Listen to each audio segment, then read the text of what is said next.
the restream.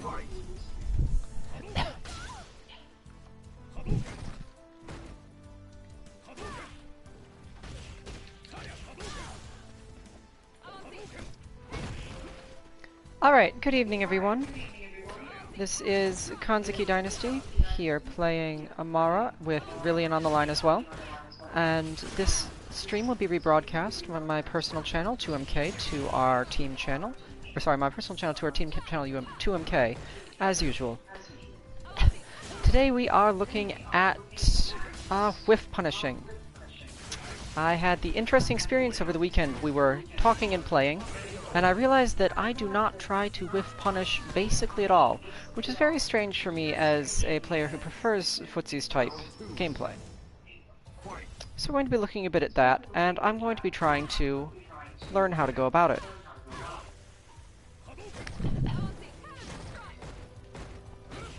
The primary difficulty you're likely to find in whiff punishing is that Amara is extremely difficult to whiff punish because Amara doesn't hit quote-unquote unnecessary buttons, nor does she use buttons to play footsies very much.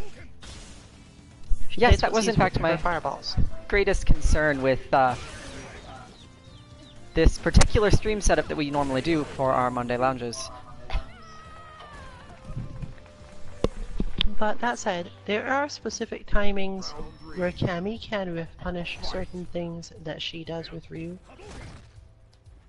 And you will be able to find them. In fact, it might be better if there are very few of them to think about, because it means that you'll get to spend more time considering whether or not they're worth doing. That would make sense.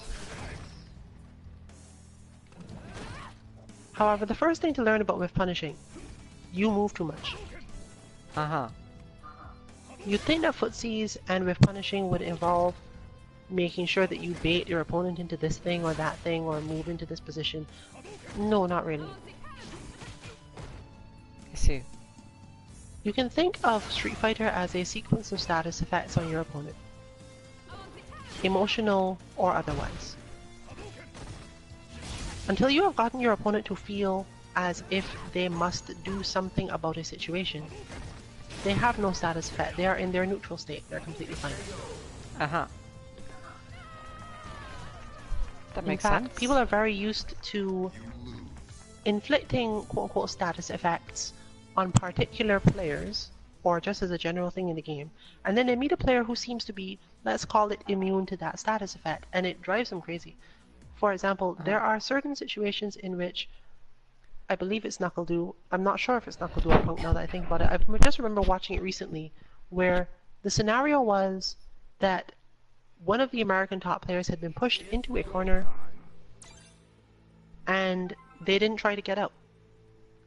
So the opponent they were facing stood at the position where one normally guards against the jump out, where And one it just gets never ready to came. do this, and they just never came. It just stood there. It's like, alright, well, let's do that then. And they eventually actually ended up losing, because if the opponent is willing to just sit there in the corner and relax, you really only have a couple of options on the character they were playing. You can move in and throw them, which will keep them in the corner, but they might not care at all.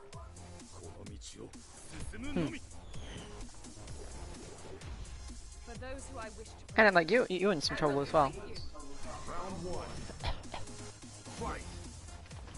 So the primary thing you have to understand is, it's not necessarily that you shouldn't be moving, because moving is clearly the point, but what you are doing now is what I was trying to teach you would become a problem later on in your style. A lot of the time you move because you just don't want to keep quiet. You're not specifically aiming to stand a very precise distance away from your opponent, which is why you would have never developed whiff punishing as a thing. Whiff punishing starts from, I'm going to stand exactly this far from you. That's where I sort of was against a little bit with DeWolf and somewhat with Cosmic over the weekend as well. I was just starting to do that, which I have not done a whole lot of in the past.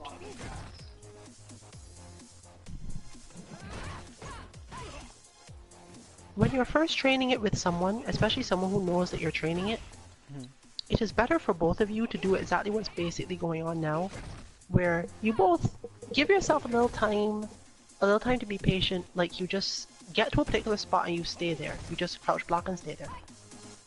And then you think, wait, why am I here? What is it I want to do from here? Can I get away with anything? Is there anything that this is setting me up for? Now, your natural response is to hit the button. But that's Yes. kind of bad because you don't pay enough attention in the end to whether or not it's a good idea to hit that button, because you expect your opponent to continue moving. Right. Which they don't necessarily have to do. In fact, Whiff punishing is mostly about doing exactly that, moving to a space where your opponent is likely to react, but they won't hit you. Now, while I admit this is definitely a thing that makes sense, my mind, I think, rejects the concept a little bit of, well, if they weren't going to hit me, why would they bother doing something? Although, that becomes a matter of range knowledge and reactions and such things, as well as predictions of what I might do. Well, baiting is a thing, chip damage is a thing, building Yes. meter through chip damage is a thing. There are lots of reasons. For example, you know that I will just keep on hitting you blocking because it's fun. Yes. And you can 100% lose to Amara purely off of Hadouken chip damage. It would not surprise me. I've seen at least 2 people lose this way recently. In fact, to the point where you will take so much chip damage that, similar to the Rashid bot thing you were doing the other day, she literally won't even care that you get your hits in. Right. Because you will notice you're still functionally losing. She has 24 seconds to take off your life with fireballs and could easily achieve it. Yes. And that was basically the only reason I did not lose. Well, And we're not that's sure you still on the haven't lost table. But by losing in that way, she was also able to cause you to use your entire meter. Right. So, in terms of whiff punishing, the main thing is, the easiest thing to learn about whiff punishing is this. Your standing hit hurt bots and your crouching hurt bots are not the same. Right. Yes, crouching hurt boxes are wider as I understand it generally. I see. So that's one step of baiting, is if my opponent does not know when I'm going to stand, I can control whether they think what they think is going to hit correctly does or does not. Yes, basically. Going in front of an opponent at the exact range where their button would hit you on if you were crouching, and then walking backward even a tiny amount, just to force your character to stand up when they throw out the button. Note that you'll still block, proximity blocking, Sure. but But I won't be you as will tall, also as wide. you will also their button will also still whiff, and because you will come out of block fast enough to whiff punish it if you use a very quick button, if their button keeps its hurt bots out for very long, this is the core whiff punish. This is the easiest form of whiff punish. Don't crouch, walk up to someone, crouch for a moment, and then walk backwards.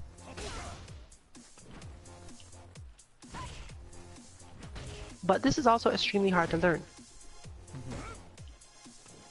Amara is basically going to walk you through it now because she can do this with her stand medium kick relatively well. In fact, she probably knows almost the exact range where it will work on you. It's not fun for my wrist, apparently. Like right here, if you all don't move at all, this spot, if she stands up, you might still clip her with the standing medium kick, but it's much less likely, especially if she walked back like a couple steps. So here, you're not But if she hitting crouches, I'm going to hit her. her. I think you might still whiff at this exact range. No, there you go. So That was standing just as though, a so- general thing, she can make use of this. But she already automatically learned this probably from fighting some other character, because Karines and Camis are very similar. Sure. Proceed. There's not really much I can tell you beyond that. It's just something you Sure. practice over time. Yes, it seems like The one of thing those to things that's going to require a understand lot of is that. practice. But similar to the delayed frame trap that I was teaching to OmniRabbit, there is a specific reason why opponents are willing to do this. The reason why they're willing to do this is because it's actually really easy. They'll walk up to you and crouch block. You in turn will hit a footsie button, and then they will Yes. block. There is no downside to them in this. They were crouch blocking, you hit a button, they blocked. However, if they've noticed that you do this about 4 times, then they can start taking note of, wait, does this person hit the button even when it wouldn't hit me standing? And once they've realized that you will do that, it's like, okay, I can whiff punish you. It's literally something you can analyze and set up relative to a particular opponent. I see. This seems like a super lot of work. I'm not in for an easy road. Honestly, it is not actually that hard. Really? Alright. The primary problem it causes is that it can only work on certain opponent moves. And that, when people start talking about whiff punishing and you hear, oh, you need to learn to whiff punish, they think of this incredibly diverse and large set of things you need to learn to do. It's usually not that. Like, you can basically, the way Ryu can whiff punish Cammy, there's probably like 2. 2 that any random regular person knows. There's whiff punishing her crouch medium kick with sweep, which is actually kind of nice because you actually, that goes in both directions. If you do crouch medium kick and she does sweep, if she's correct, then you get hit, but she won't be at any risk of actually getting hit with the sweep. Well, of you blocking the sweep and therefore her getting hit again. This one's harder because you have to, like, it's the easiest one to learn, but it's hard to actually execute because you don't get to do the standing trick. It's much more difficult to pull off the standing trick. And you can't do this on reaction because, while whiff punishing, the narrative that whiff punishing was something that people did on reaction is blatantly a lie, because in the game that they talk about being able to do it with, the start frames of normals that you would use to whiff punish were in fact faster, but so was the recovery on all the moves you'd be whiff punishing. So it didn't really help. I see. I'm probably under the impression that this was something people could do on reaction for at least some things. And littler me not probably got confused by, well, shouldn't I be able to react with certain things in the past?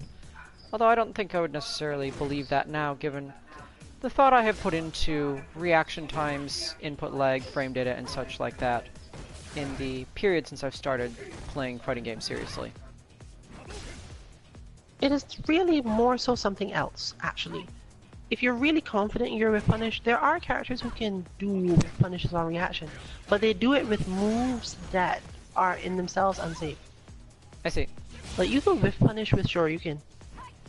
I You can suppose so. absolutely whiff punish with Shoryuken, but it would be a terrible idea almost all the time.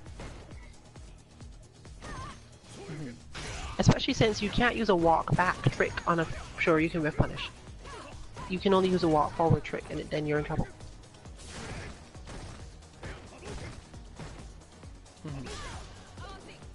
So, if you've ever seen me do it, I will whiff punish with Chun-Li's spinning bird kick, but honestly, I'm not doing that on reaction. I'm just expecting a certain thing to happen, and then doing it as a result.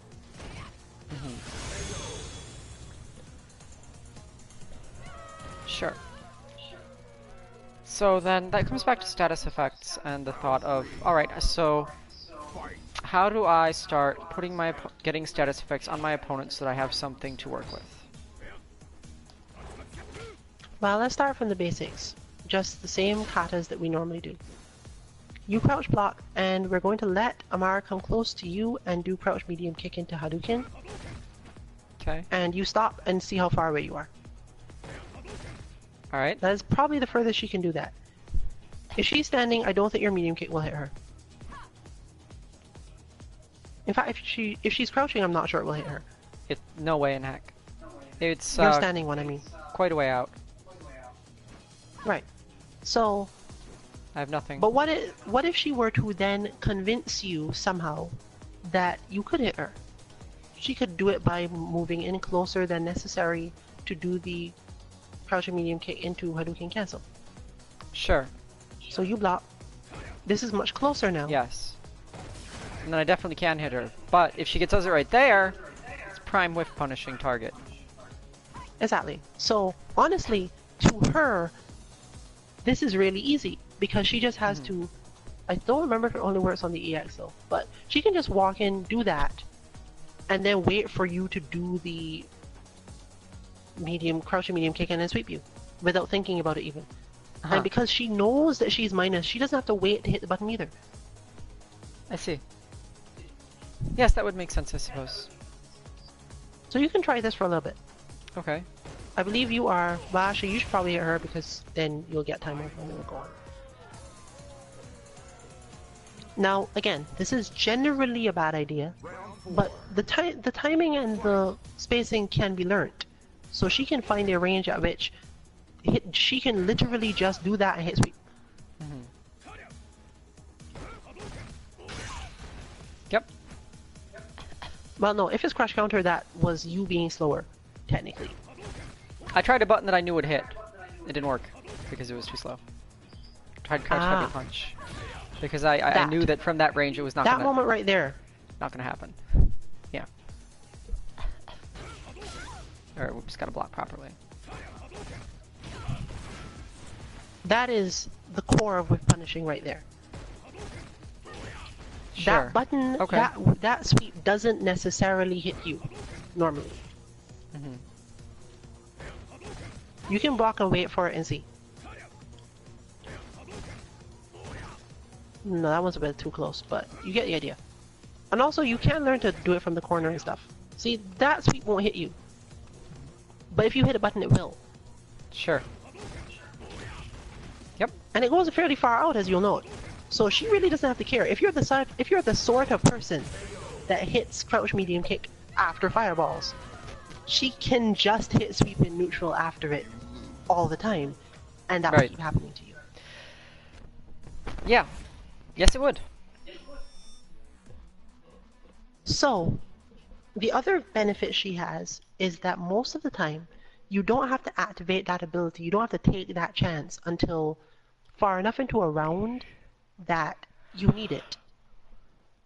That's the sort of thing you save, unless you realize your opponent has no good way to deal with it otherwise.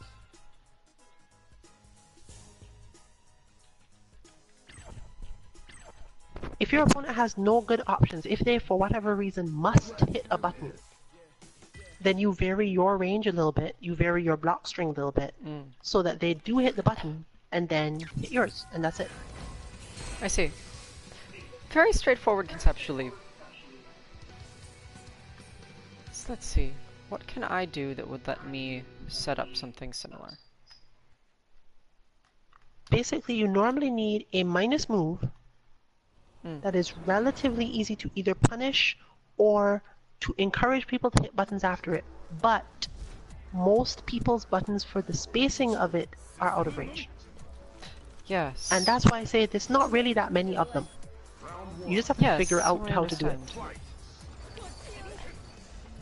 So while see. I For Cammy, it's talk probably through this match a bit. Sure, go ahead.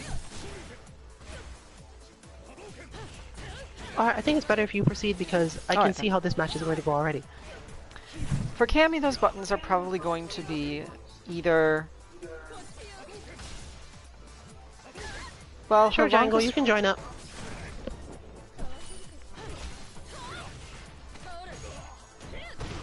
Amara is the stream... Well, sorry, Amara is the Battle Lounge leader as usual, so you should be able to find it without too much trouble. Yes. Anyway. So for the Cammy, those moves would probably be her medium kicks, either crouching or standing.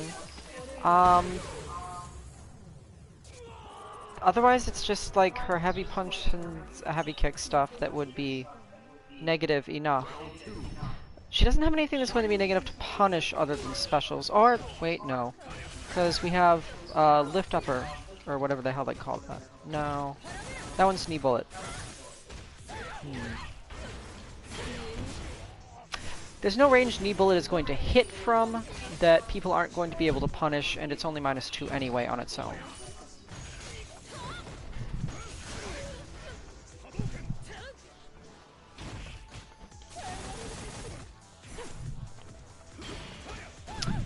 Well, alright then. Given that.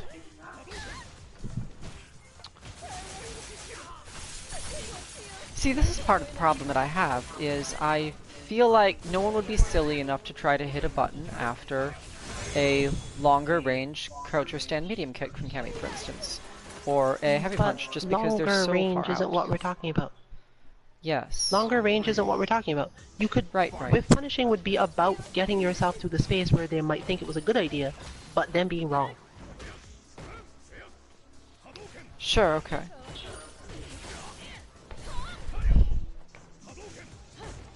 And that helps that none of these are guaranteed punishes anyway, so I would have to be able to block at least in the case that it failed. So, let's see. In that case, I use... Well, I could use either of them often. But my feelings would be probably to, I guess, start with crouch medium kick, especially because if, with this, it would offer me the stand hitbox option. Because one would expect me to remain crouch blocking after such, which has the wider hitbox. Mm-hmm. So alright then. I need to find the range where punishing that is surprisingly not a good idea. So next time around, I will give that a little bit of a shot. Possibly against a Colleen. Psychologically, there's another aspect to it as well. Uh-huh. Basically, people know that, hey, this move is like -3. I normally can't punish it. But then they realize, oh wait, you're standing too close, maybe I can. And eventually they'll maybe take the risk of actually punishing it. Uh-huh. And it's in that moment where they've decided, I'm going to take that risk. Now, this is not so good for that button in most cases because it's a light button that you would have used.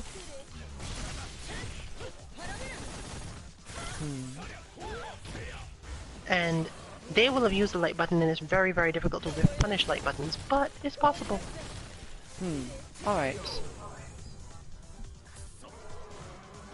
I would say that the biggest problem with using the crouch medium kick for it is that you must find a button that will clip the recovery frames of the opponent's button without moving you forward quickly enough to get clipped by their button.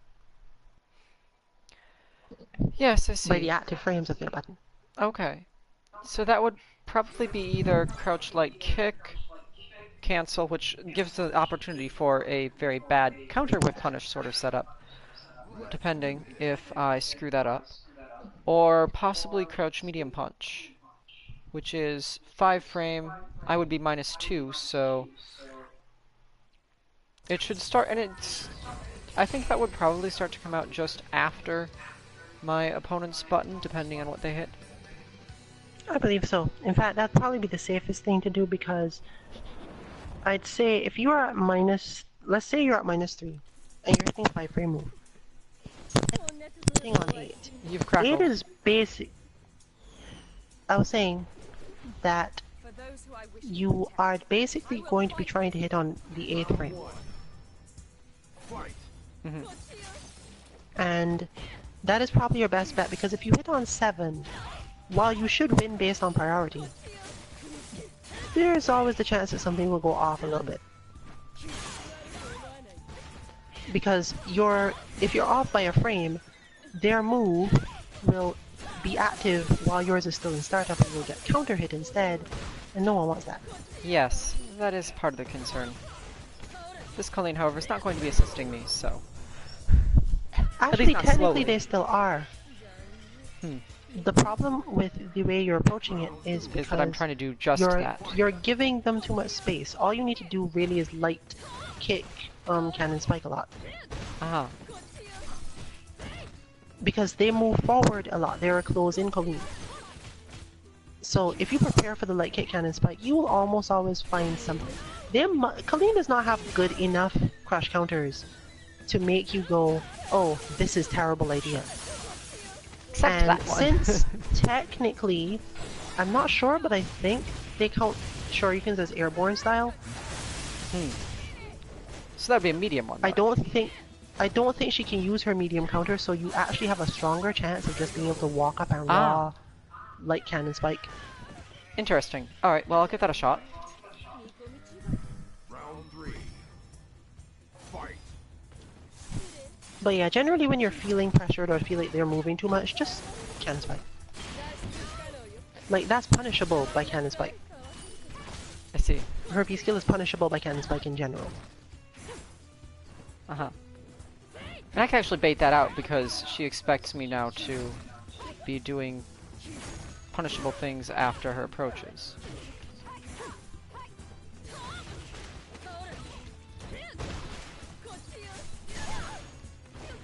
Once you've gotten it down, should be a little bit easier to position yourself to get what you wanted.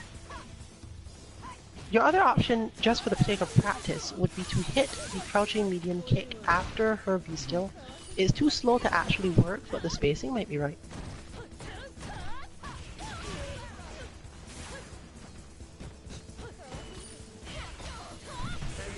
And if it does happen to work, and you hit confirm into it, it means that they weren't blocking. So be it. Sure. Alright then. In fact, that is actually a really strong weapon against Colleen that Cammy has, if the Colleen player is not confident in their counters. Because they'll use the V skill, which is slower.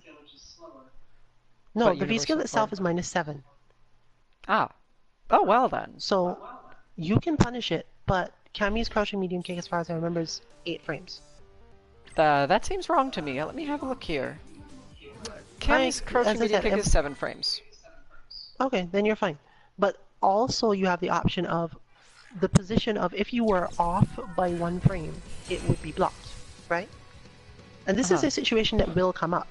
Yes. You will attempt to punish it because she's far away, she spaced it correctly, and she's far out.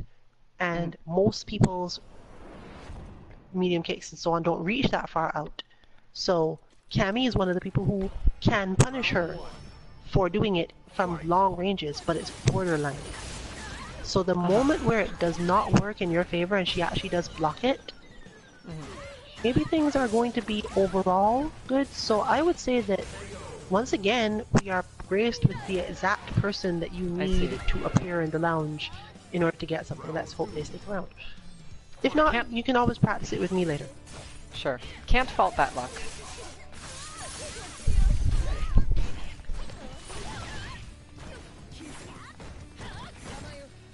And we have some other interesting people in the lounge to keep it worth for a while.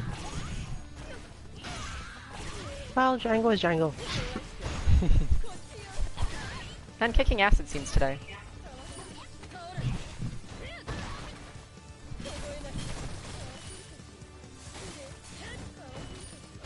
So once you have seen this happen a certain amount of times to yourself, you'll recognize that whiff punishing is about a situation that is usually rare, but not unpredictable per se. I see. You can't really call it random because you and your opponent were the ones controlling the spacing. Yes, and I can see where I am. You may not react in time. You may not react in time to the fact that they were standing right there, but they're definitely contributing to the spacing you're at, and you can react to it if you're paying close attention, at least if it becomes patterned. Yes, and I feel like if that's what I'm watching, at least when the move once the move is partway out, I can predict based on the spacing what's going to happen.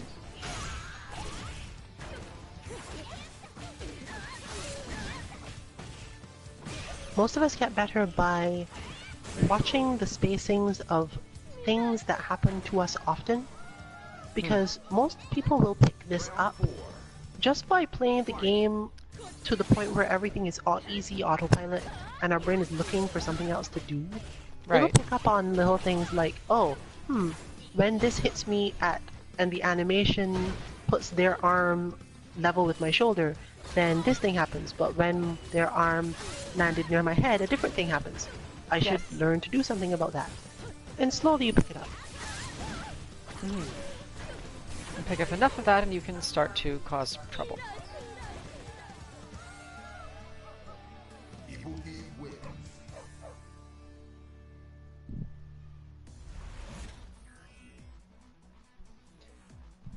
That is, I think, the one color that could make me want that Ibuki costume. It's very good.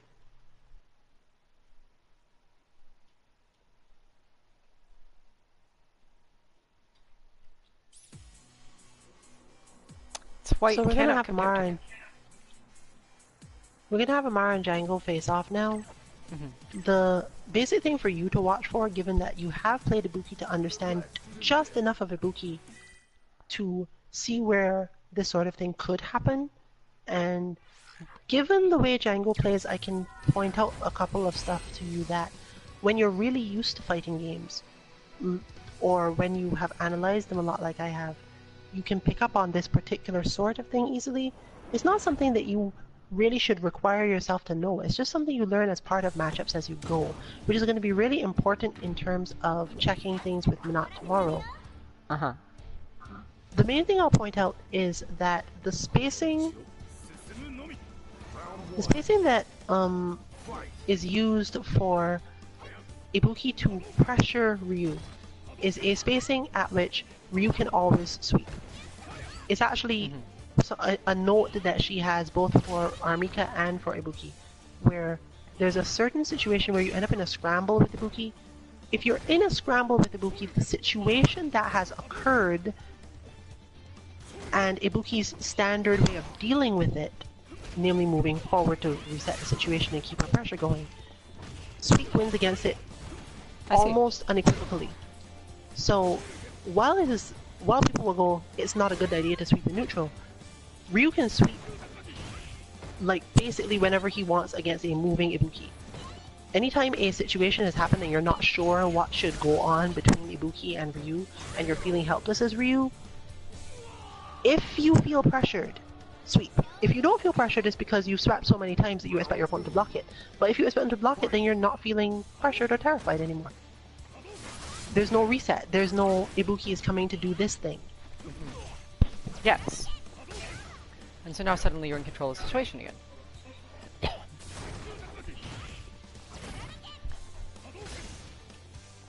For example, and that brings us to the next point, technically, when Ibuki does her forward heavy kick, I believe it is, the hop, because that when she does that and misses, Ryu can whiff punish with sweep instantly. Which is useful because either he should be blocking or he will just sweep and manage the hit, because why not? The only thing you have to care about is if you managed to do it after blocking, in which case you will get away. But if you realize it didn't hit and you were ready to hit sweep and you just happened to, you've got it. There's nothing you have to worry about. Let's see, I would not have expected that move to be whiff punishable by sweep at the ranges it would miss at. Well, there's a very specific range it misses at where that becomes a thing. Yes. But you could learn to recognize that range.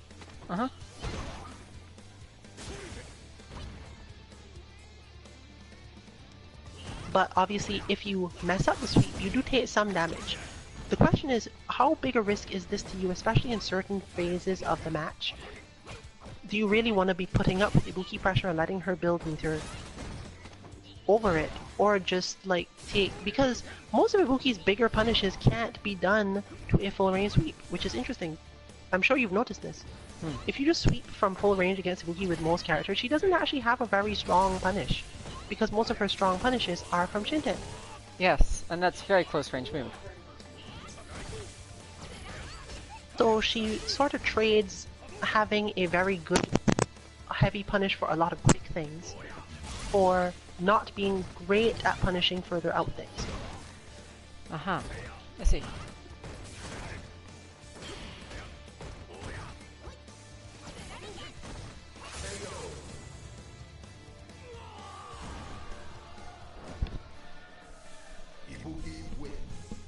And the same thing actually goes for Cammy, even though Cammy's sweep is slightly shorter than Ryu's in most cases. Mm-hmm. All right.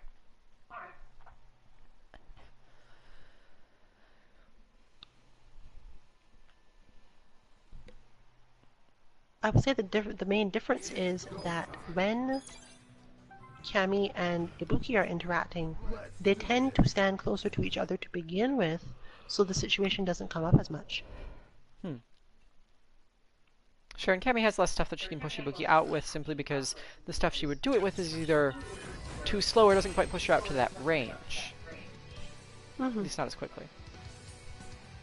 However, if you play similarly to how you played against the Abigail, where you're hitting stand like kick, Uh-huh. well, also the last test you all had were with Ed, hitting stand like kick, causing those sort of changes, you're much more likely to create that situation.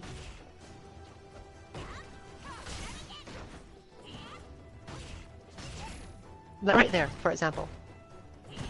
You stuck out stand like kick, and it whiffed, and then your opponent hit a button. That is prime whiff punishing time for Cammy. But there's a specific sequence to it. It isn't, okay, I'm going to do stand like kick because when my opponent hits a button after stand like kick, I can whiff punish them. It sounds like that, but that's missing the core of what whiff punishing is. Sure. Whiff punishing is about taking advantage of and or creating situations, and it's not really that closely tied to buttons. The buttons just happen to facilitate it. So you have to be trying to hit with the stand light kick at the maximum range, and then something happens, I see. and you realize, I was almost at the maximum range for the stand light kick, but barely missed, and my opponent hit a button, and as a result, I was able to whiff punish their button. And the Ibuki Vortex. However, I don't feel like staying there. Oh. Great, throw ranges. Yes, her throw range is wonderful. Isn't it great, though? I totally love it. Except apparently when I'm facing it.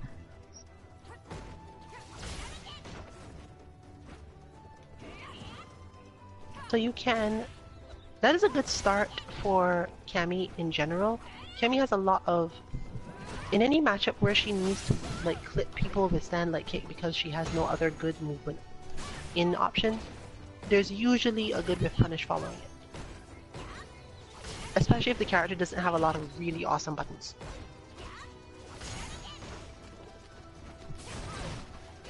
And of course you learn to recognize, oh, I was too close with that light kick and it got blocked and the whole situation is different than I initially thought it was, so I can't do this now. But you learn that over time.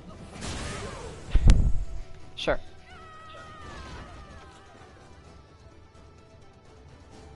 You lose.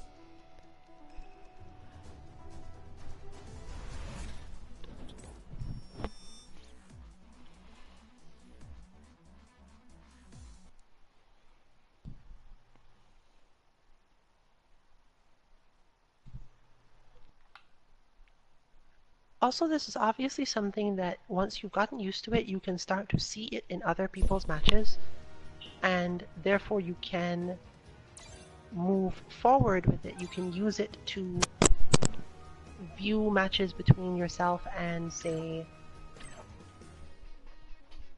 a much higher level opponent, and notice when they whiff punished you. Mm-hmm.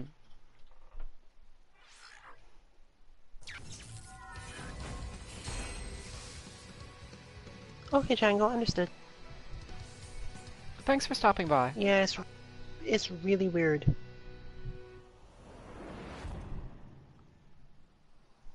I understand why they wrote the Kagemusha that way.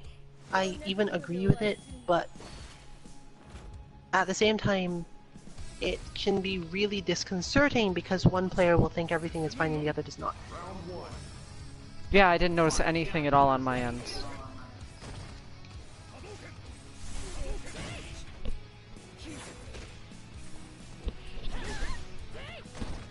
I'll remind you that the way you're supposed to deal with that when you think she's going to throw those is to actually backdash out of them first.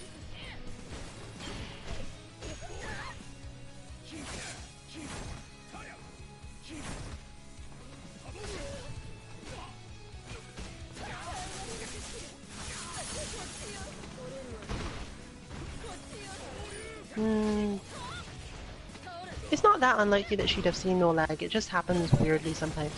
The Kagemusha engine is based on... I'm pretty sure that they intentionally made it such that it doesn't... that it, quote-unquote, whoever is having the most packet drops is the only one that sees any lag. Huh. It's a much higher chance that if you're lagging, like, we even use this to figure out who is lagging on our side. There's some rollback, which is annoying, but actual lag generally is on the side of the person who was actually doing it. That's interesting. Seems like that would require Well, some sort of cross-confirmation script, but... details of that are a bit outside the scope of our stream. oh, it was a different thing altogether then. It looked like it was lagging on stream. We should look into that. Maybe it was your system's, well, never mind, that's a lot of networking things, and I'm not going to do that now. But Fair enough. yeah, you should rejoin whenever you're ready, because presumably it's not actually bad. I don't remember us having any problems connecting with you last time, so I don't expect that that's drastically changed.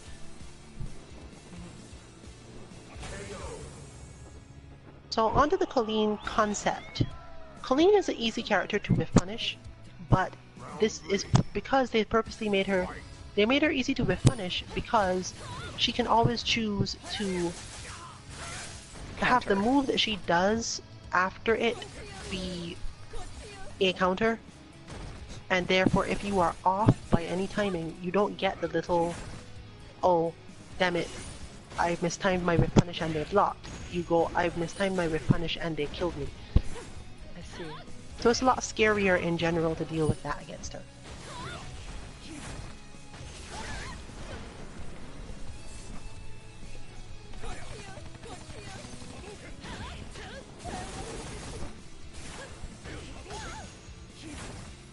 Yeah. Our internet has been annoying and I wish we could upgrade it, but I think we're on the highest plan in our area, unfortunately. I Yeah, might it's have to do completely some fine voodoo. for us, Django. Don't worry about it.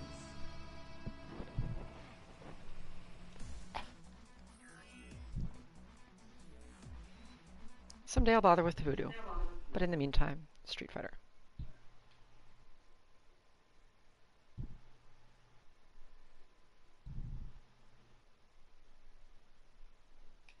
It's go time.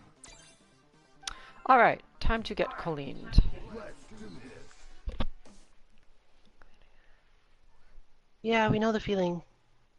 There are a couple of people who are either direct fans of or friends of the stream, and we all hate when it's like that, even though, well, like some of them are in Europe. But that is the other good thing about the Kagemusha. When it is working, it will work from here to Europe, and no one will have to complain.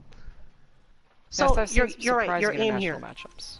Your aim here is this Colleen's playstyle, which is a good playstyle overall for Colleen. I can't do it, but it's definitely good. They will keep on moving forward at a pace that makes you feel as if you need to block, I see. and then use the time that you spend blocking to reposition themselves. Huh. See?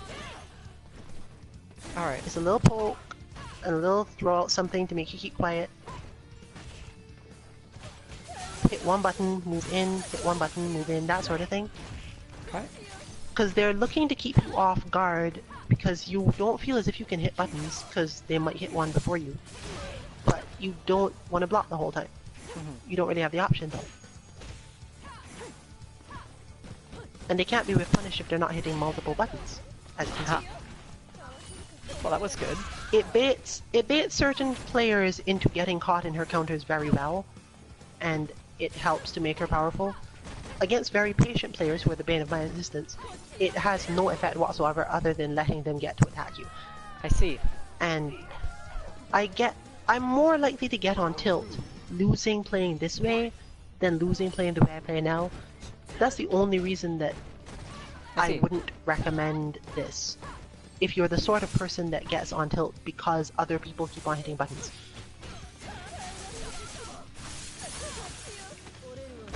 So you'll notice that you are spending a lot of time trying to preempt stuff they're doing, which is exactly what you mentioned before.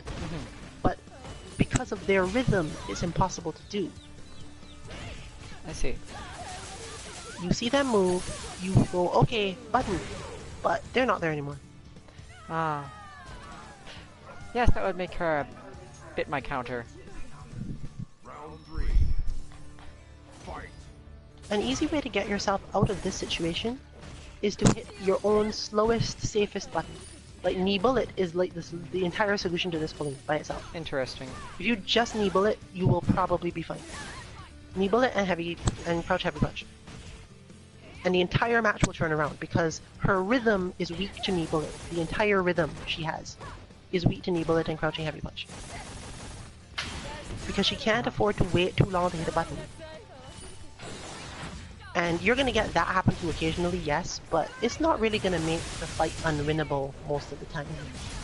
Especially if she's doing something that's fairly negative and you're hitting knee bullet with the correct timing. You don't have to worry about it at all. I see. Also, it opens up the situation which I was talking about before, where you are whiff punishing with something that isn't ready for whiff punishing, but because you expect a particular scenario, it works. If she's standing that far away, see? If she stands that far away from you and presses like medium punch or something, and you were already hitting the bullet, it will just work. She has a tendency to stand right there and hit punch, or stand right there and hit medium punch or whatever. And she also has a tendency to jump forward. But knee bullet solves literally every single one of those things.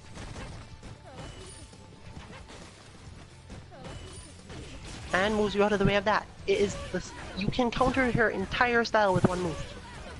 If I can manage to put it out with the forward not becoming a quarter forward. Well, that's kind of a problem, yes, but you get the idea. Indeed.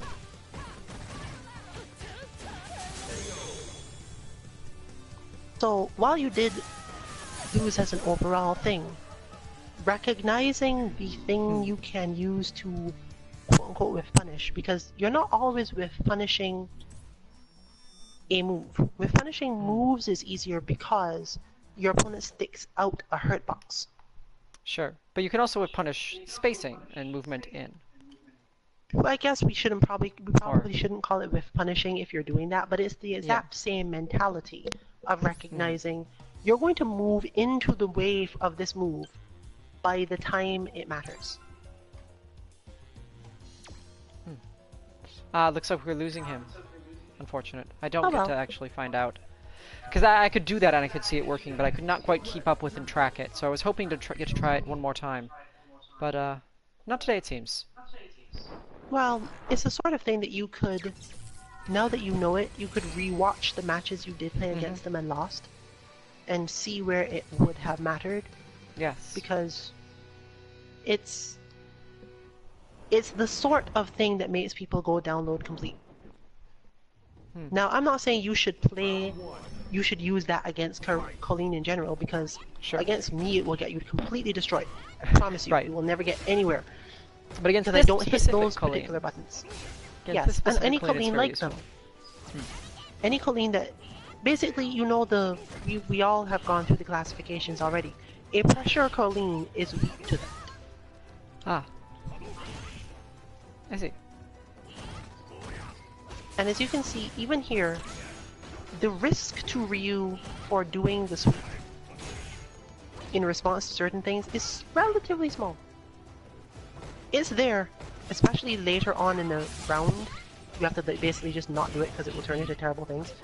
But at the beginning, just sweep. The other option is obviously to do just random raw medium punch, or you can in neutral. But you have to convince your opponent by throwing some fireballs first, and then when you start to get close together, just do that. Because you'll see that while you can take a fairly heavy amount of damage for that, the opponent has to be fairly ready for you, and it makes them less likely to use waves over your fireballs. It's all a matter of, again, status effects. You don't want them to, you want to throw fireballs at them. You don't want them to keep on doing hop kick. You do something that stops hop kick, but is normally a terrible idea. They go, oh, you're doing that now. okay, I'll wait for that. But them waiting for that is precisely the reason you get to throw your fireballs.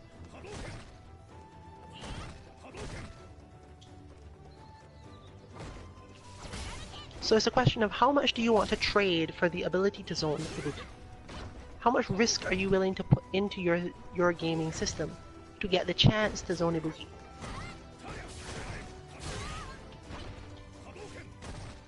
In Amara's case, that is usually an okay high investment for her.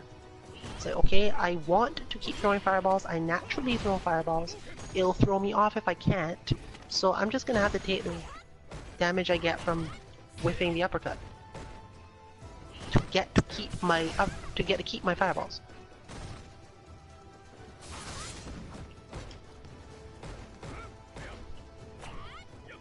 Because this matchup is hard on her muscle memory as is. If you throw in, yeah, don't throw fireballs at normal fireball spacings, it just becomes a nightmare. Yes, that would be a miserable matchup for Amara here.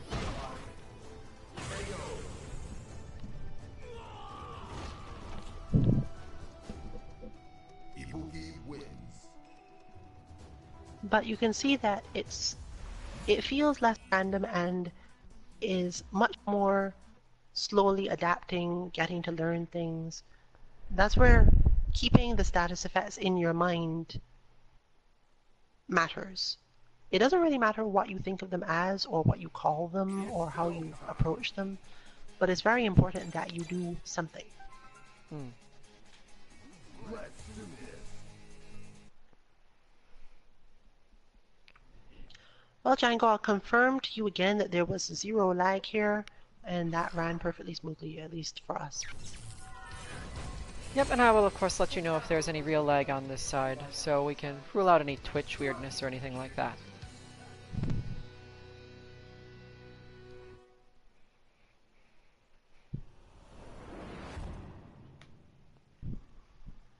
The other Ibuki Whiff punish that Kami has is much harder to set up. It would be good for you to try, because it would fix certain things about your playstyle now, but I have no illusions that it would actually work out well at first. If you do a relatively instant dive kick from about the range where nothing else will hit, like when you're about that spot where you want to hit like crouching medium kick, but you know it won't work, right there. In fact, let's do it that way. Every time Django hits you with her V skill, immediately do that. Because I mean, you could always just jump, and if you felt as if it wasn't going to work, then you could just jump over and it would no longer matter.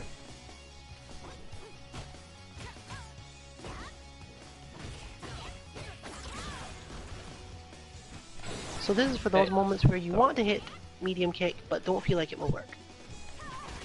Assuming I can get that back into my proper muscle memory. I have been able to do it relatively reliably, but... Now that, of course, is not the whiff punish. Yeah. The move is plus if you land it at the correct spacing. That should be approximately the correct spacing.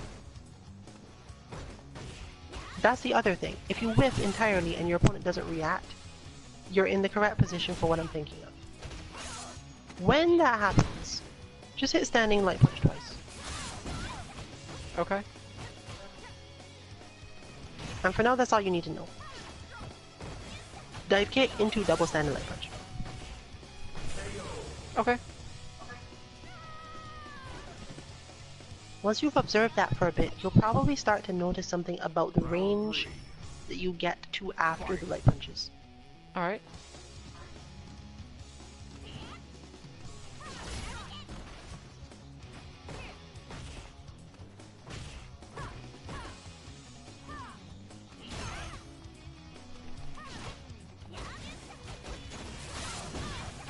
Yeah, so one of my problems is I'm not quite good enough for the instant one, and that means that I can't get it on the way up, and I need to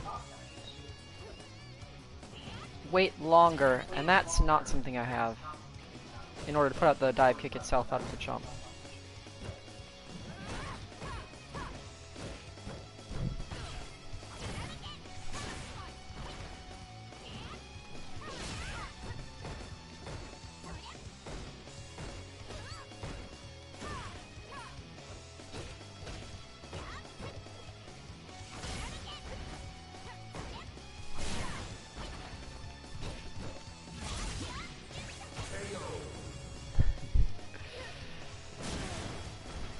go for the display lag on blocking. The input lag on blocking, or whatever it is. But that was a very wasn't actually smooth match. That wasn't The- actually due to input lag on block, because the game will autocorrect a certain type of blocking for you. Huh. Alright, well, so be it. Only a very specific thing. That said, Django, it was a perfectly clean match. No network lag at all.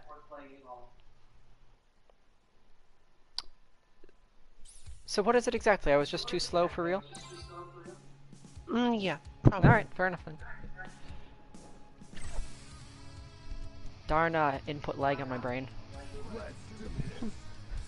I mean, obviously the input lag of the game does contribute at all times, but the difference is whether or not the move frames are calibrated such that it works or not. Ah. Like we went through before, how ES Scissor Kick is reaction unparryable due to that. Yes. But Comes down to there's more to it than that literally in most 20. cases. Like how? Well, remember one thing. As long as you're online, your input lag technically no longer matters. Because the online's compensators are taking care of some of that for you already? Or more accurately, they're already the same. Ah.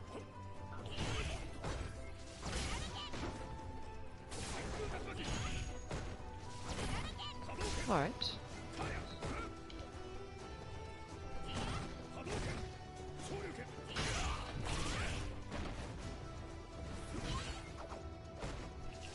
Unfortunately, Ryu has no such with punish style attack versus her V skill and has to parry it, actually.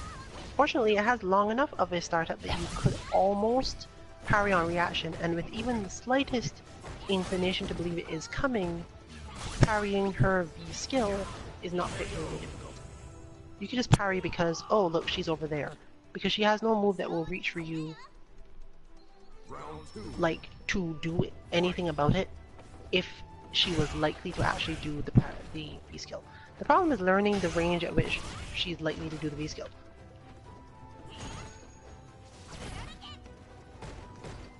But a lot of Ibuki's stuff is more so parryable than stoppable, and that means that the problem with the matchup has to do with when she's too close and has more options.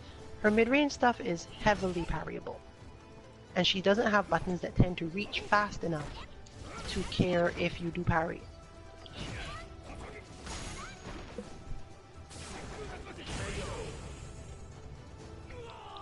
There's a perfect range for Ibuki to hang out at, where a lot of the things she can't do become good ideas, at least temporarily, but it doesn't necessarily mean that a person without extremely fast reactions on their side or extreme awareness of Ibuki's positioning can do anything about it.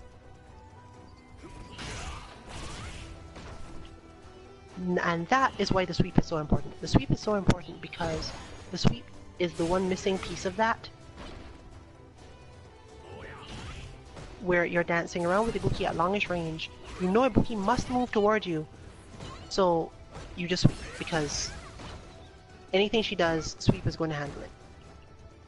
I think Axe Kick has a similar effect on her, but it interacts in a different way than it does with Karina and Cammy.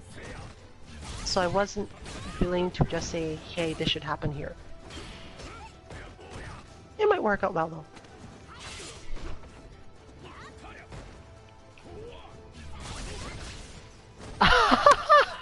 Oh man! I did not know you could bomb juggle with Hadokens. I literally never considered this possibility. It is a horrifying possibility.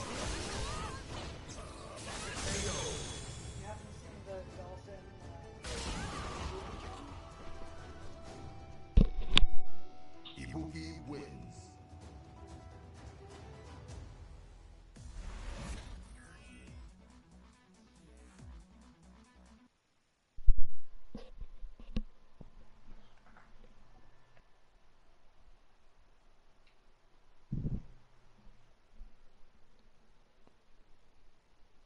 So starting again from the beginning, the first thing that you need to understand about this, oh, this is going to be better, because we've already been through this the last time. You already sort of know how this is supposed to go. So I will say that this is perfect for this. Yes. You know that in order to deal with Ed, there's a light kick thing. And Ed, in turn, must do a Psycho Spark thing. What if Psycho Spark whiffs? Then I get to hurt him. Presumably, but how fast can you do it? And does it count as a whiff punish if you do it? Not sure. Psycho Spark whiffing would be... Well, start from what you already remember. Well, there's the light kick spacing, medium kick too.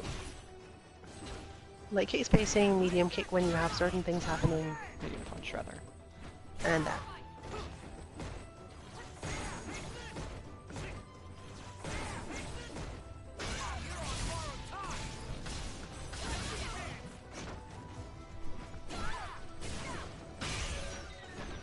Alright then. Also, do remember that your turn knuckle does go through his V-skill. Oh, right! Yes, that detail. Alright, thank you. That was going to take me a while to realize. Plus, it goes through it relatively preemptively because of how Ed's buttons are. So. Yep. In fact, Ed is relatively weak to that move if he's not using Spark. So that's exactly what I need to put in to get him to use more sparks I can punish.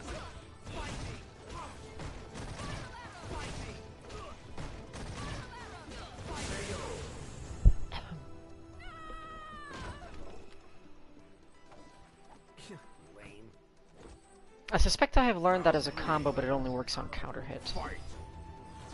Yes, I believe so. I can check it. I'll do so now.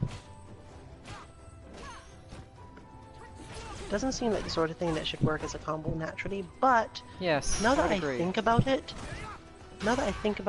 there's some other stuff that works as a combo on counter hit with her that's even longer, so maybe it doesn't work. I know it has worked at times in the past, so I can only assume it's counter hit that's allowing it to work. Not necessarily. That damage output, though. No, that is in fact a thing that just works. Okay. It's just frame perfect, I presume. Or as close as you can get to it. Yeah, buffer perfect. Yeah. That's the word. There you go. Now I have a term for that, finally.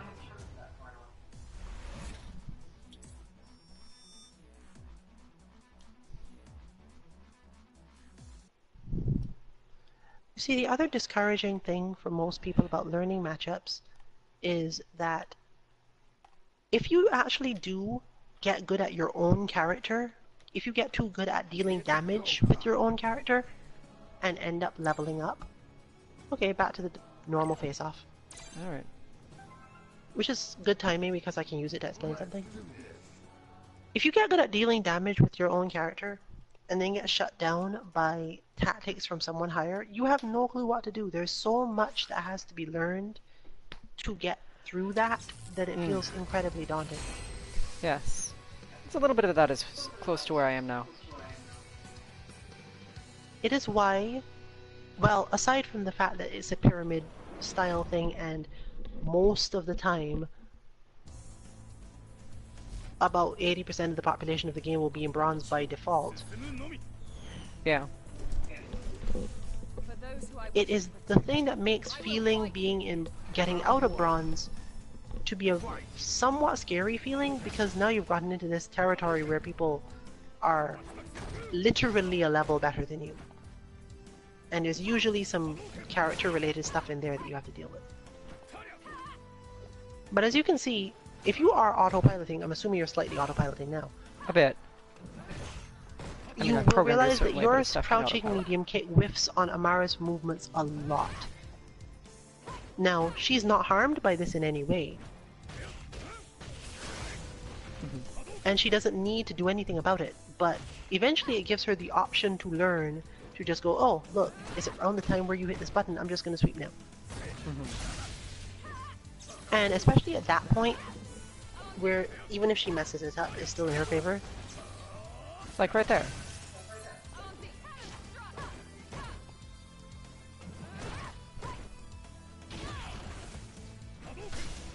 And that's the other reason why. Because she knows you're either going to move forward or you're going to try to hit that button. Either way, I'm going to sweep you. I don't care.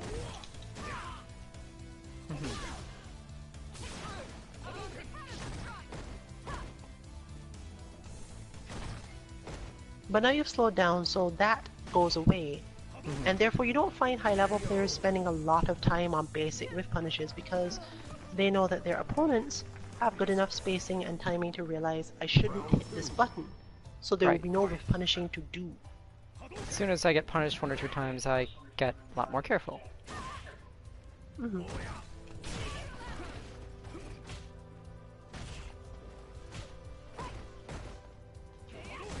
But this is why sweep in neutral is not sweep in neutral is a bad thing when you don't know why you're doing it, and an incredibly good thing when you know why you're doing it. At least for a character who sweeps as quick as Chun-Li's or Ryu's or Cammy's.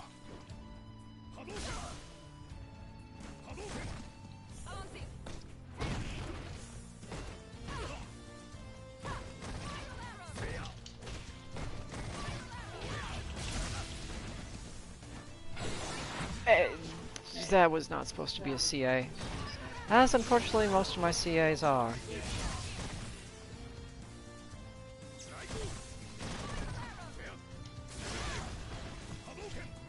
That's the other thing you have to watch out for. Far more often than the sweep, you have to worry about being whiff punished by Super Hadoukens.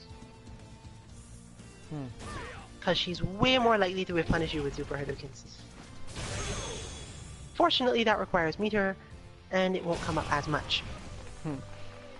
Yes. In fact, she could entirely spend her time learning so that it turns on and off. You can develop whole techniques around this. I don't have any meter, so I'm going to attempt to whiff punish with sweep.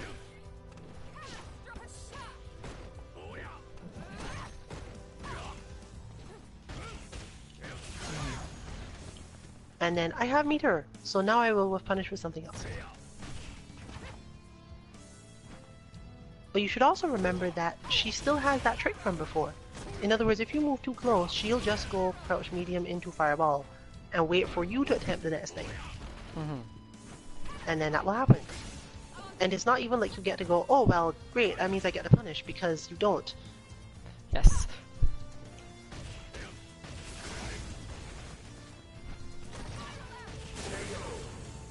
Karine is better at this than Cammy.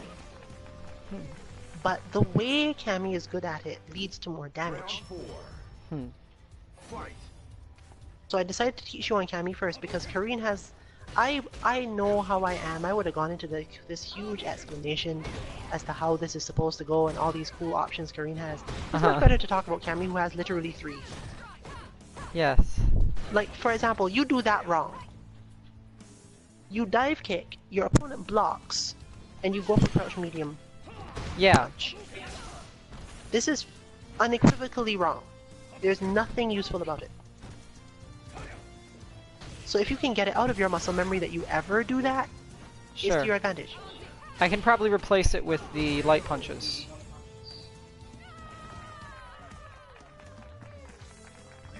If I just need a generic replacement to shove it out with.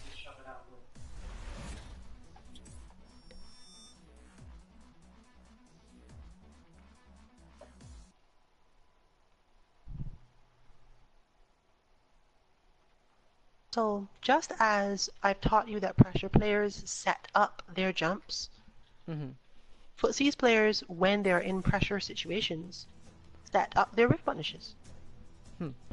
Punk is strong precisely because he is known to set up his whiff punishes.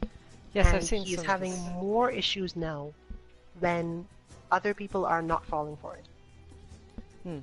Yes, I've seen some of his tech on Twitter just like isolated and like, dang this whiff punish, because they like took a ridiculous Punk moment and they cut out the bit before it that led to it and showed you that. And it's really extremely well set up when you see it coming, when you see it as a whole. And if you don't, it's just like, oh my god, magic.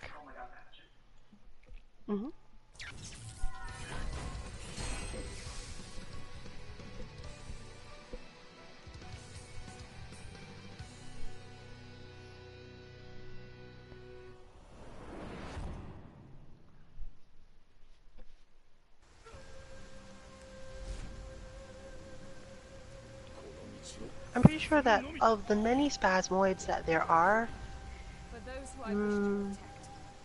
I think I only, out of our group, I would only say that there are like 2 spasmoids. Spamoids? Probably not. What is a I'm responding spamoid to exactly? someone in. I'm responding to someone's stream chat. Never mind. Alright, alright. So no, I personally am not a spasmoid. I would say that Kanzuki Dynasty can be one, but generally that's not her actual style. Yeah, that would be more so my, doing things wrong style.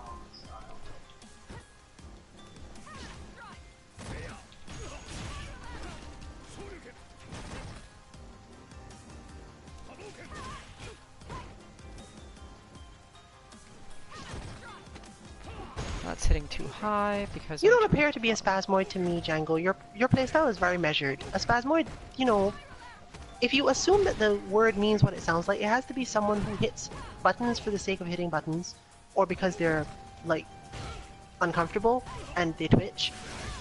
It's kind of a cool word for twitchy people in terms of the game, actually. Dang it. But I wouldn't say you are one. You don't have any indications to me that you're like that. Anyway, so Amara actually has a ton of ways to whiff punish you built into her style. Your ways of whiff punishing her are limited because of the character and because your style has holes. You build up a tendency to hit crouching moves for a character who doesn't benefit that much from hitting them. Yeah. And I was just noticing how my, absolutely horrible crouch block even in the middle of doing other things habit that turns my Tenkos into Orochis was quite possibly affecting my critical art problem, so it's annoying altogether. Although that's getting to be a little bit off topic if you don't know me relatively well. Now, one thing that's interesting is that if you are... The reason I was unwilling to tell you to just use the crouching light punches anyway, is because while it will work at this level, especially since Amara is not specific, Amara is more likely to try to parry your dive kick than to care about whether or not it hit high enough on her to be safe or unsafe. Or more so plus versus not plus. Right, sort of so thing. she's not worrying about the People- punishes. Other people will care. Now, you can use the crouching light punch double if you hit high on the body, but if you're aiming to hit low on the body, only the standing double will work.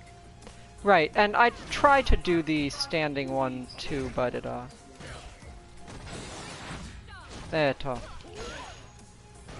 Well, I don't know how to That's- strongly help you now, but I would say that this is probably not the one we should be pursuing, because Fair enough. at the moment your flow does not make it easy enough to get that one off, and you probably need a lot more practice.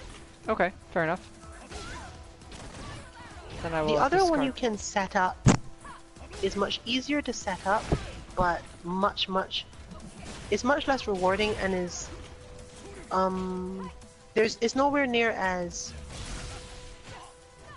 blatant when it's correct. That's a better way to put it. Okay. What is it?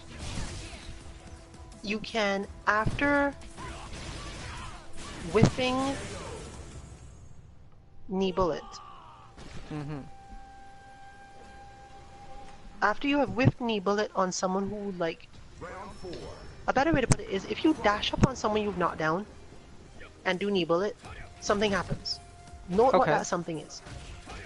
Sure. It actually does not have to be the cannon spike knockdown. It can be that one, in fact. Actually, exactly that one. See, there. That is an exact range. Every time you hooligan someone, and I think every time you back throw them too, you can dash up knee bullet, and a particular spacing will occur.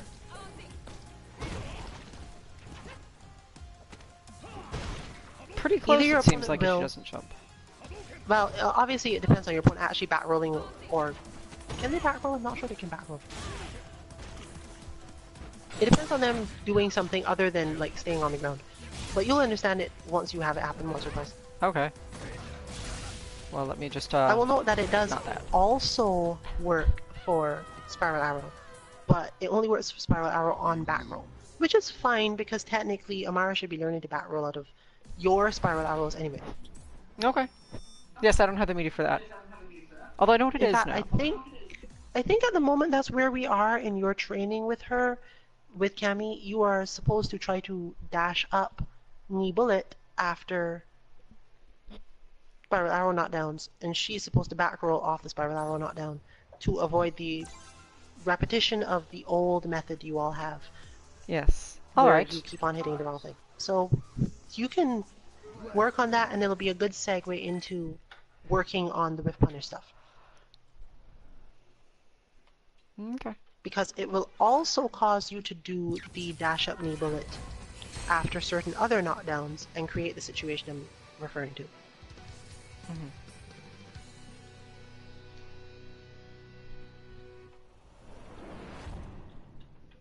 Alright, so which knockdowns was that? That was, hooligan throw, or that hooligan ground throw, not seemingly hooligan air throw. It was back throw and it was arrow? I believe it's back throw. I'll know the next time I see it. Alright then. Well, I can certainly test it out.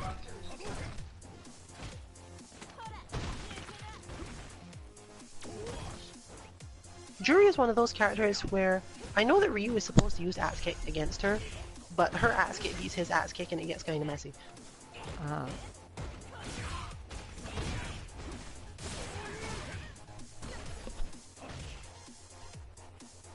I think she probably requires more super Hadoukens than pretty much any other character to face in neutral, that is.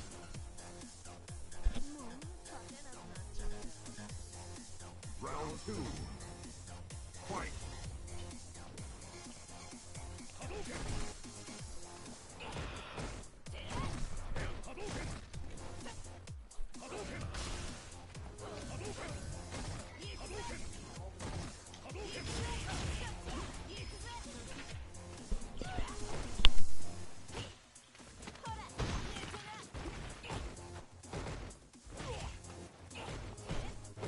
Yeah, see right there? She does a lot of stuff there. You can basically only do anything about those with crouch heavy punch if you're really confident, and EX Hadouken if you're not. So it's really annoying overall. Because it burns a lot of meter to get very little done relatively. But she's also one of those characters where if you can get yourself into V-Trigger early, all your V-Trigger Hadoukens become Whiff Punish Hadoukens. It's just not as good because they don't have the same property. So, the problem with Juri is that while Ryu can still zone Juri in the strictest sense, at high levels, Ryu spends a lot more time trying to get close to Juri so that he can Whiff Punish her with Hadoukens, rather than actually using the Hadoukens normally to keep her out. You can't keep her out, it's just that Hadouken is still useful in the matchup, it's just useful for something completely different than usual. Because once she's in, they don't stop being useful. Right there, for example. When Juri hits Ryu with a move that Ryu blocks, generally Ryu can just either heavy Shoryuken or do EX Hadouken, but I'm not sure if it must be Super Hadouken. Because she pushes herself out of all of his punishes herself, and you don't have to worry about it after that. But learning all this, that's going to be something that Just Fine and Amara are probably going to spend hours on.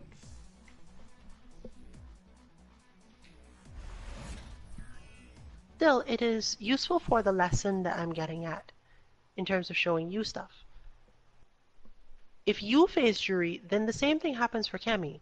It's just that instead of having both options of, okay, I'll use this specific type of Hadouken, or hit with Cannon Spike, you're basically down to just Cannon Spike.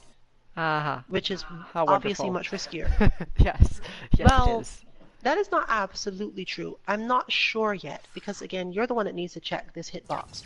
But I'm Alright. also sort of the opinion that her stand heavy punch works for it. Because I Okay. think it retracts before it. So No. the basic idea is, and we're back to something you can immediately make use of.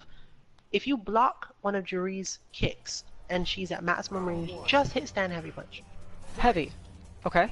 Yeah. Alright. Nothing else. Just hit stand heavy punch and see what happens. It must be a stand right there. That standing kick. Just hit stand heavy punch. Don't like even think about it. The problem is obviously getting yourself to respond to just kicks, but yeah. And the better thing to do is to hit stand heavy punch and immediately try to hit throw. Okay. What does that get me? You'll see. It's hard to explain it exactly. There is a specific form of, I don't know what you call, I think this used to be called reverse carry cancel or something. I don't remember what the name of it was. The idea is that So I'm there pulling are my certain hitbox moves back. that you do. No, there are certain moves that you do that are fast enough that your opponent cannot necessarily punish them without expecting them, right? Sure. And attempting to do so normally must be done with a move that will reach your block. So it's a back and forth mentally. They know that you shouldn't hit a button after it, because if they blocked it, it's unsafe. If you whiffed it, it's still unsafe to hit most buttons. Okay. Your button will not reach or something. But your throw does, because your throw interacts with their throw box, which moves differently. Oh. So you just block their stuff, hit stand heavy punch right away, and then hit throw right after that, because if your heavy punch whiffed and they do a certain subset of things, you end up throwing them before they actually do it. This is part of the Ken matchup for literally every character. I think I taught it fairly early in. Interesting. I don't think I remember that, but I may need to review. It's in the matchup video. Alright. You can throw Ken out of a bunch of stuff because Ken's throw box moves I do remember forward this. ahead of his attack. I do remember this, but I did not remember it as, with the I explanation. didn't explain all this part then. You I just, didn't explain all this part then because it's hard to... I were don't not really at the think level you where all it would have mattered. understood at that point the concept of... I want to call it a negative carry cancel, but I know that's not what it's called. No, we would have had to think about that a lot more than was relevant at the moment.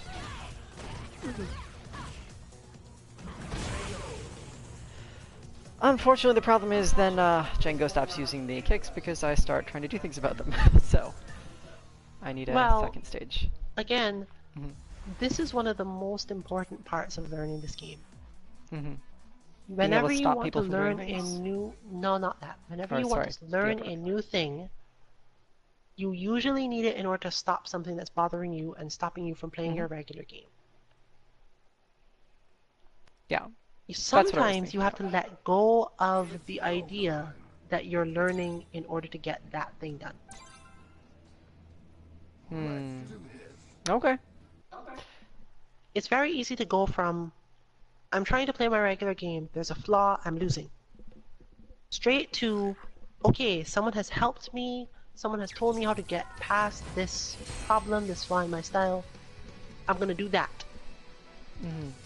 Yeah. And then your opponent goes back to the thing that your regular style would be beating, or at least standing up to. But now you're still losing. Right, because you It's a don't switch combination back. of Because It's a combination of after image and the way that humans feel about what is working and what isn't working. We get very attached to new good ideas to the point of blinding ourselves. Yes.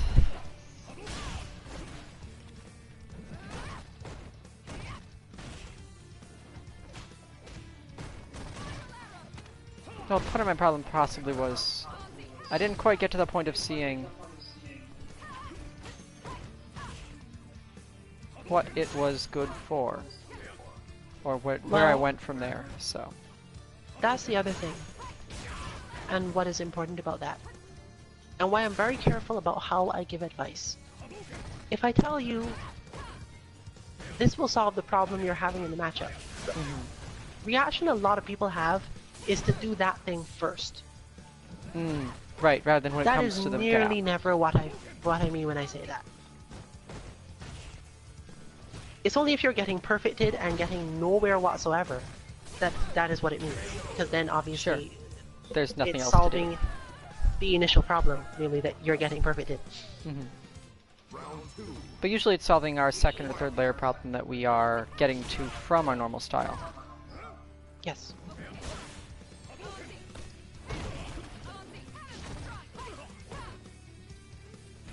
Yep.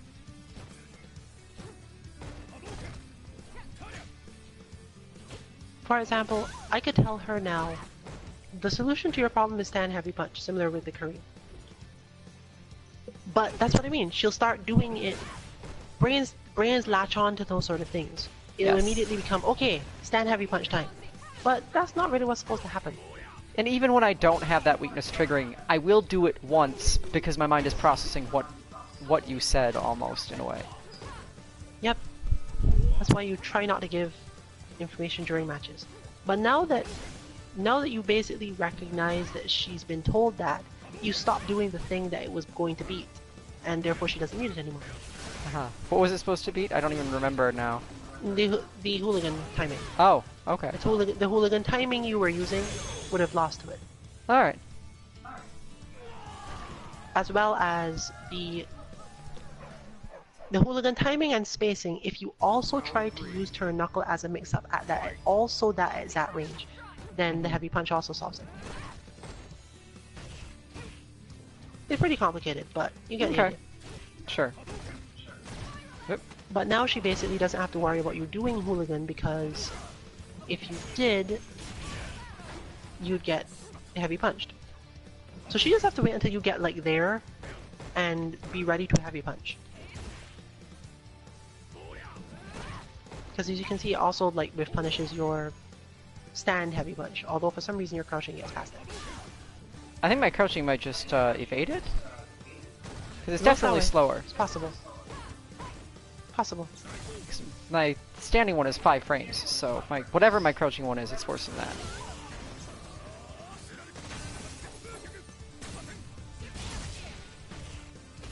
Darn it.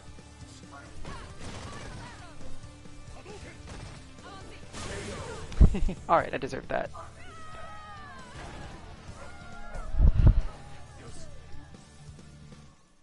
So yeah, this is gigantic pile of mental tricks that you have to learn to play a single character. But the question is whether or not you enjoy learning them all. Right. And if you don't, you're either playing the wrong character or possibly just the wrong game. Yeah.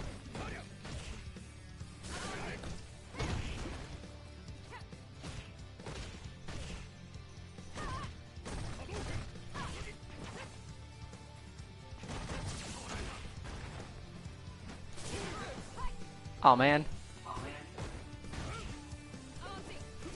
Interesting, so there's a... well, I suppose there's a startup on that, yes.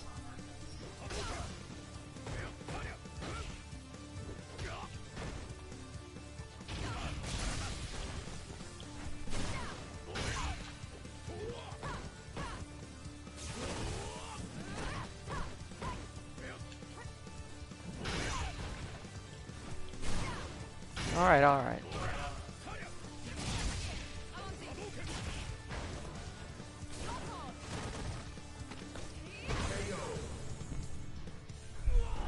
For example, you're lucky you caught her off guard, because she would have parried that whole thing. Yeah, she probably would have, and then I would have died.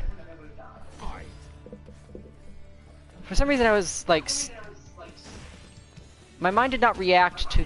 there were several threads in my mind going on. One of them knew that I was not going to go over her with the EX Hooligan, and one of them knew that EX Hooligan over her was the solution. I see. Well, it can be hard on you some days.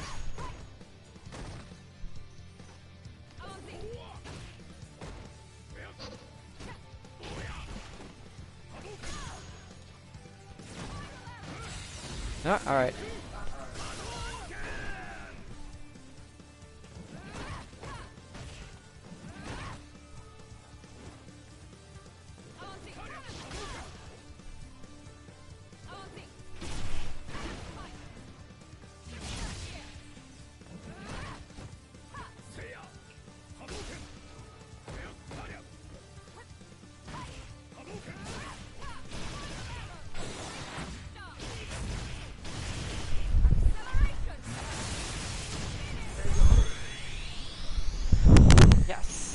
Cammy, dangerous in V-trigger with full meter. You win. But regardless of anything else, Yes. I believe it's fairly clear that the way that this works is not a very deep process. It's not a matter of, okay, you need this reaction to whiff punish this move from this character, and you have to be able to do it because you expect the move, or none of that is... That is the Yes. highest level, the absolute highest level. And it turns out the lowest level is actually just simply a bit more like,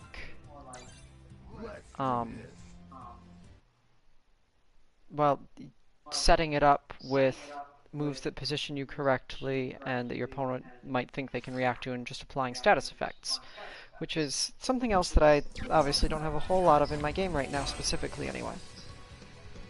So it feels like to me that it ends up being more so a matter of precision, or just being very familiar with a couple of situations that you can create, than it is having to react or anything like that. And it's just that you need to build up the processing speed from experience in that situations, and how you create those situations. Ooh, that was nice. Once you have done that, though, it actually becomes much easier, because when you've recognized this is the situation, you then obviously start to recognize any similar looking situation. Right. And you can quickly decode whether or not the situation that appears to be a certain thing is in fact that certain thing.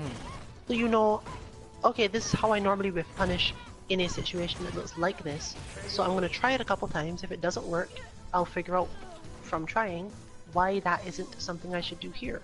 What Sure. the situation really is. And then you start you to have to finally build from build up your database.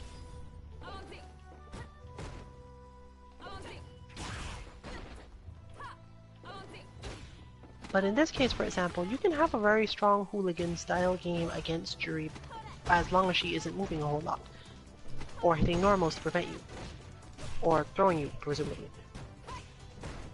But as soon as she starts to do that, Cammy has lots of things she can do against Jury. Yes.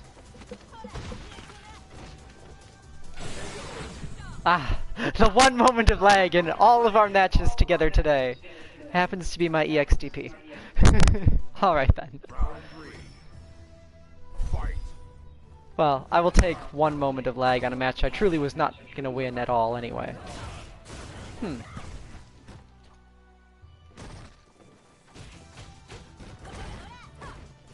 Part of my problem is I need to... Well, first of all, I need to be in a different space.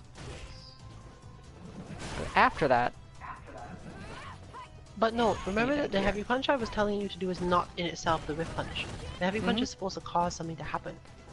Yes. Note what happens every time you do that heavy punch and get blocked. Okay. I was thinking about it on hit rather than on block.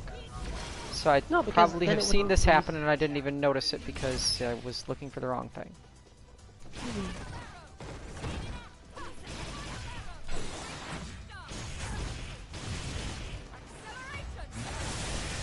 Unfortunately, all my meter can only bring us back to even. Even is good. It's better than where I started. I used punch instead of kick. Oop, I'm still in. Oh well.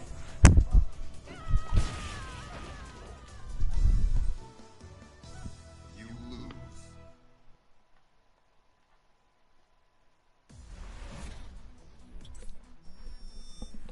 It is also through this recognition of the numbers of whiff punish things to learn, and so on, that you end up enjoying playing with friends for longer periods, because you don't feel as if playing them is just a thing you do to pass the time. There's so much more that you Yes. can get out of the experience in this case. that Right, you just have keep hours going. of studying that you need to do, and might as well do it against someone you're friends with and chillin' and enjoy the game. And at least maybe get a little less salty if you get your ass kicked repeatedly. Because that's certain to happen. I know that from experience. Depends on who you are. Some people do not get less salty. Alright, well, I suppose my base nature has a little too much calm in it for that, but so be it.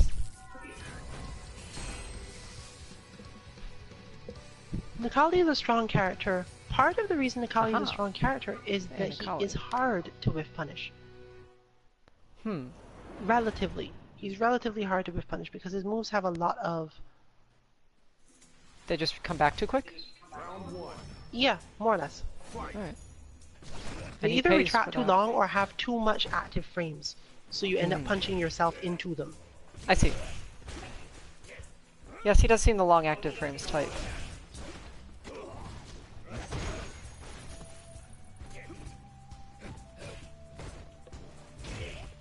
But if we ever went to try to identify Django style, it's probably closer to close in than anything else. Hmm. So what you should probably be doing, like, you want to deal with things like making sure that you're doing with punishes and thinking about them and so on, but Django also tends to go to the back of queue every couple of wins, so you could work on it separately. The main thing you are looking for against Django is dealing with the fact that he's close to you and has good throw tap mix-ups, throw or take throw or other small things like that. Uh-huh. Generally when he's closer to you, you have to worry more about those things than other things. Uh-huh. Alright then. Yeah, it's that opposite of Chocolate Sauce, who basically murders people with Nikali frame traps the entire time. But you'll also note that when Django is further from you, he wants to get in a lot of the time. He's not as desperate about it as most people, but he doesn't do much until you give him the opportunity to get in. If you'll notice, there's not a lot of trying to doing motion-based mix-ups or jockeying for position or throwing out longer range, move forward buttons. He'll just try to walk in on you the entire way and wait for you to make a mistake. Sure. Which is really hard to actually do to certain people. Not hard to do to me. Right, and you can use that to actually see the difference. Amara is completely comfortable in this situation. Once she recognizes you are not the sort of person who's gonna burn meter to get in on her, or like She'll just do fireball you all day blatant long. yeah, she will fireball you all day. She will just stand there and practice her fireball timing. If you manage to get close, then her primary aim is to get you away, and then start the whole thing over again. Uh-huh. As for me, I will try to harass and poke you, and it will not go well for me.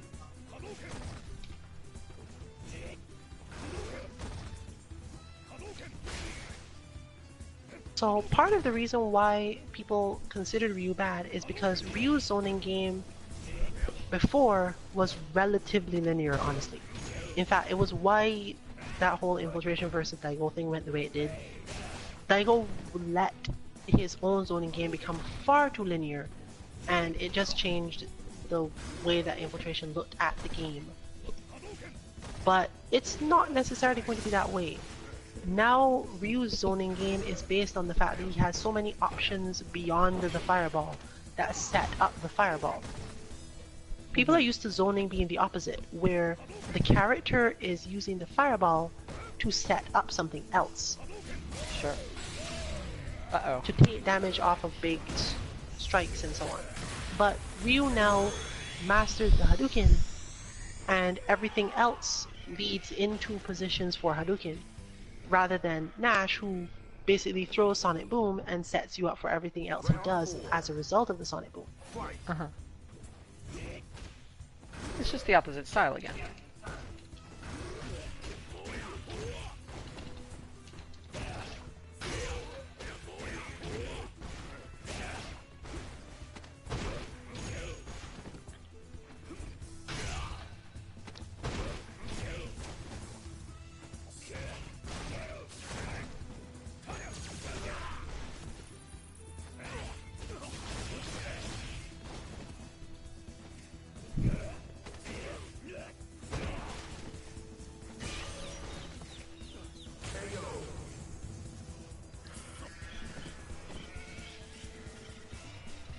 Nikali wins.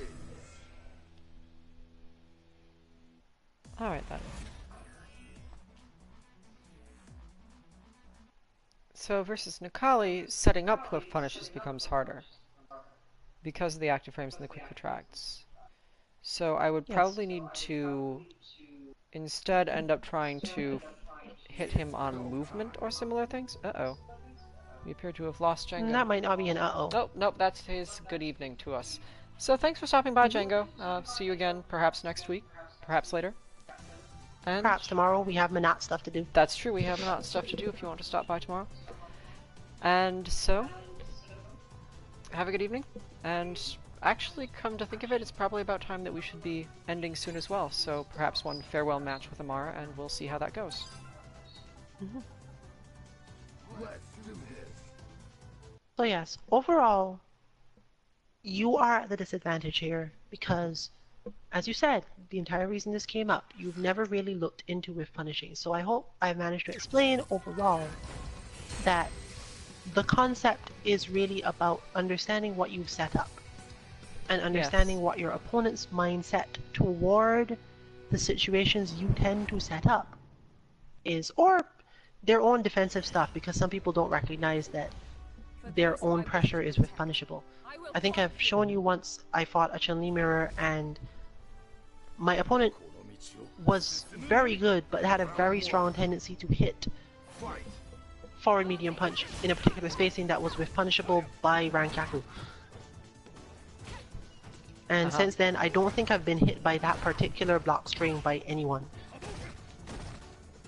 Granted, I don't fight Chun-Li online that often, if ever, but That would involve finding one, and you are Yes, a little bit rare.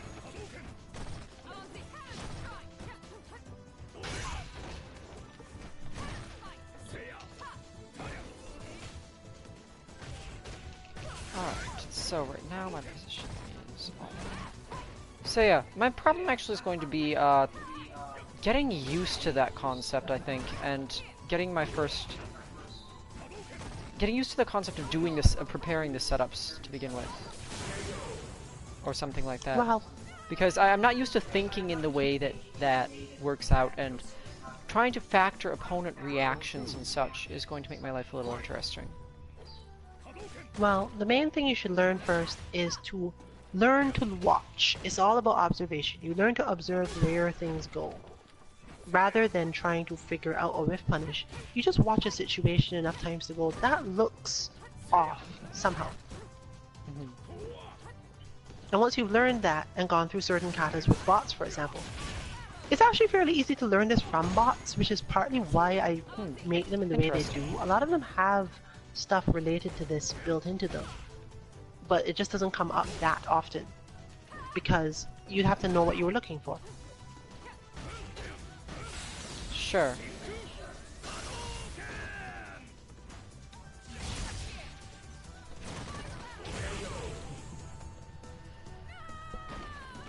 I'll remind you that you're really supposed to use that for dive kicks. They are safe in that mode. Oh, they are outright, huh? Alright. Fair enough. Yes, I don't think of dive kicks much because they're obviously, as you may have noticed, not too heavily in my skill set, so I don't think of them when I'm in V-Trigger either. But that is exactly the thing I'm supposed to do in that mode, yes. When I need to get in and do stuff like that. Especially because when they come away from far, that's when they are safest in either case.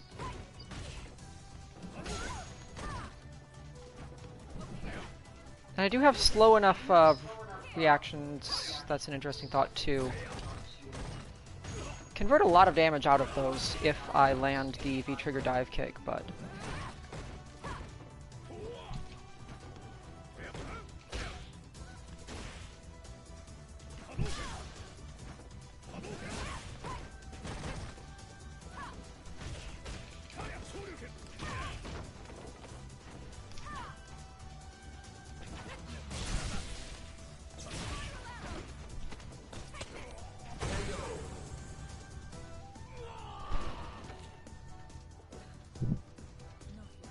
Let's see, our plans for tomorrow, for all those who are tuning in now, are, as you'd expect, well, you're going to be dealing with Manat stuff.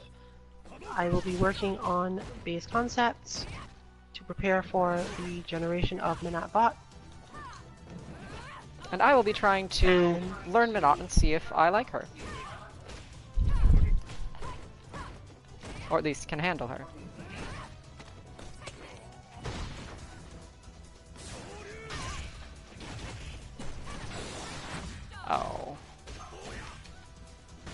Wait, what? I didn't even notice I had that much life. Alright then. But that's exactly the sort of thing I'm talking about. The difference in what you saw in that match, what Amara saw in that match, and what I saw in that match is probably quite high. I would not be surprised at all.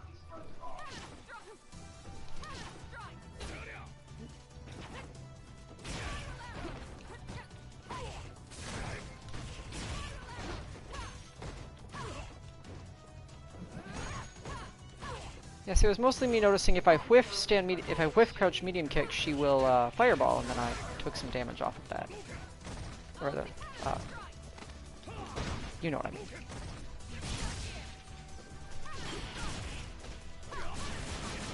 Oh, I screwed it up. Oh well.